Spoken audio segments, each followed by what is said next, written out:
Hello everyone, আজকে বানাবো গরম গরম টেস্টি সুপি লুডুস।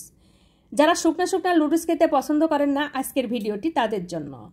এটার জন্য বেশি উপকরণ প্রয়োজন হবে না, মাত্র 2টা উপকরণ দিয়ে আমরা এই লুডুসটা বানিয়ে ফেলতে পারি। এই জন্য প্রথমে আমাদের লুডুসগুলো খুব ভালো মতো সিদ্ধ করে নিয়ে ঠান্ডা পানিতে রেখে দিতে হবে।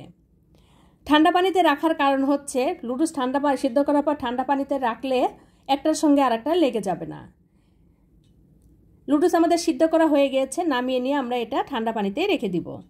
এ পর্যায়ে কড়াইয়ে সামান্য তেল দিয়ে সেখানে 3-4টা ডিম দিয়ে ডিমগুলো খুব ভালো মতো রান্না করে নিতে হবে, মানে ভেজে নিতে হবে। ভাজা হয়ে গেলে এ পর্যায়ে এর উপরে আদা, রসুন, পেঁয়াজ, কাঁচামরিচের কুচি দিয়ে বেশ কিছুক্ষণ নেড়ে চেড়ে কিছুটা চিলি ফ্লেক্স উপর দিয়ে ছড়িয়ে দিয়ে বেশ কিছুক্ষণ ভেজে তার উপরে কিছুটা মুরগির মাংসের কিমা দিয়ে আর গরম পানি দিয়ে বেশ কিছুক্ষণ এটা আমরা রান্না করে নিব, যেন মাংসটা সিদ্ধ হয়। মাংসটা সিদ্ধ হয়ে আসলে আগের থেকেই সিদ্ধ করে রাখা লুডুসটা এর উপরে ছড়িয়ে দিয়ে উপর দিয়ে কিছুটা লবণ, সয়া সস, ওয়েস্টার সস, গোলমরিচের গুঁড়া দিয়ে বেশ কিছুক্ষণ এটা আমরা রান্না করে নিব, যেন একটু ঘন ভাব আসে।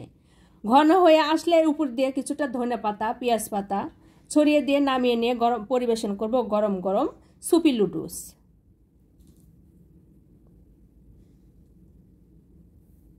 হ্যালো এভরিওয়ান, আজকে বানাবো ঝটপট মজাদার ভিন্ন স্বাদের করলা ভাজি। এই জন্য আমাদের প্রয়োজন হবে বড় সাইজের একটা করলা। করলাটা মাঝখান দিয়ে ফেরে নিয়ে এগুলোর বিচি আমরা বের করে নিব। বিচি বের করা হয়ে গেলে এগুলো খুব পাতলা পাতলা করে আমাদের কেটে নিতে হবে। কাটা হয়ে গেলে এই করলা লবণ দিয়ে ভালো মতো মধ্যে পরিষ্কার করে নিতে হবে, যেন তিতা ভাবটা না থাকে। পরিষ্কার করা হয়ে গেলে আমরা এটা সাইডে রেখে দিব।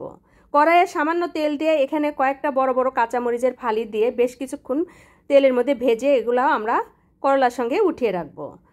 ওই কড়াইতে কিছুটা তেল দিয়ে আগের থেকেই কেটে রাখা কাঁচামরিচ, পেঁয়াজ কুচি দিয়ে বেশ কিছুক্ষণ নেড়ে চেড়ে কেটে রাখা করলাটা দিয়ে উপর দিয়ে ভেজে রাখা কাঁচামরিচ, সয়া সস, ওয়েস্টার সস, লবণ এবং গোলমরিচের গুঁড়া দিয়ে বেশ কিছুক্ষণ ভেজে এটা রান্না করে নিব। নামানোর আগে উপর দিয়ে ধনে পাতা, পেঁয়াজ পাতা ছড়িয়ে দিয়ে নামিয়ে নিব।